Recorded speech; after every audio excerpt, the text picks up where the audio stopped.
ګرانو کتونکو السلام علیکم. زه محمد سلمان همدرد د حق غږ پښتو چینل خبري لنډیز کې ستاسو کوربه اوس تاسو په امر اړوند د مهمو خبرونو لنډیز. فلیپین ولسمشر رودریګو دوترو امریکا ته ګواښ کړی دی چې چیرته پر خپل وخت د کرونا ضد واکسین ورونه رسوي نو نظامي قرارداد به ورسره فسخ کړي. دوترو امریکا ته پر خطاب کې ویلي چې چیرته پر خپل وخت لږ تر لږه 100 میلیونه ډوزه واکسین ورونه لږي نو امریکایي عسکر به خپل هیواد وشړي.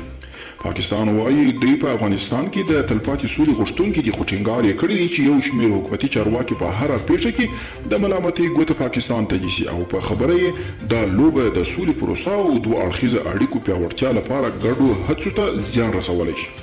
ازبکستان هڅه کوي چې له افغانستان سره د سوداګریزو راکړه ورکړه زیاته کړي. ازبک چارواکي ویلي چې د سوداګریزو فعالیتونو ښه والي په موخه د راتلونکي کال د جنوري میاشتې له لومړۍ نیټې څخه وروسته افغانان کولی شي له ویزې پرته ازبکستان ته سفر وکړي او 15 ورځې په دغه هیواد کې پاتې شي.